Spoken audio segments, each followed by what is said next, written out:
बिस्मिल्लाहिर्रहमानिर्रहीम। अस्सलाम वालेकुम मुशाहिदीन अलकराम के फिलहाल क्या हाल आप लोगों के? ठीक है, खैरियत से। राव फजल अजीम की तरफ से आप सबको बहुत बहुत जुमा मुबारक हो। जुमे के हवाले से एक अच्छी बात के सेगमेंट में आपकी खिदमत में पेश हाजिर है। पुराने वक्तों की बात है कि एक अरब के गांव के अंदर एक लड़का लड़की को आपस में प्यार हो गया और उनके जो घर वाले थे वो इनकी इन शादी के खिलाफ थे। तो लड़का लड़की ने डिसाइड किया कि रात को हम लोग भाग कर कहीं दूर जाकर अपनी दुनिया बसा लेंगे। और ऐसा ही हुआ। रात हुई, लड़की ने क्या किया, अपने हमरा एक ऊँटनी के ऊपर सवार होकर उस लड़के के पास पहुंची।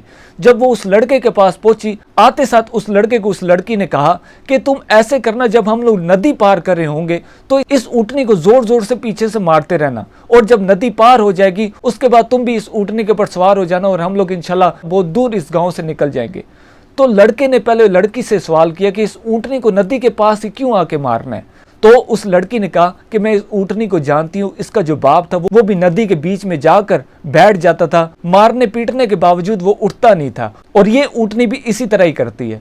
तो लड़का उस लड़की की तरफ बहुत ही हैरत से देखने लगा और एक लंबी सांस लेकर उस लड़की को बोला कि मैं तुम्हारे साथ भागकर शादी नहीं कर सकता, तुम वापस अपने घर में जाओ। तो लड़की ने कहा कि ऐसा क्या हो गया कि तुम एकदम ये कहने लग गए कि अपने घर में जाओ।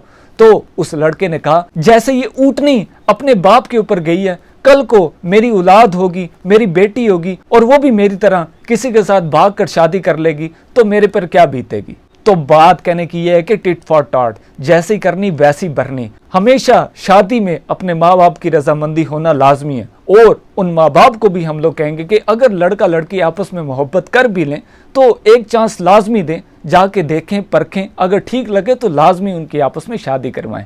तो यही अच्छी बात है, सोचिएगा, लाजमी फॉलो भी कीजिएगा। राव फजल अजीम को दीजिए इजाज़त।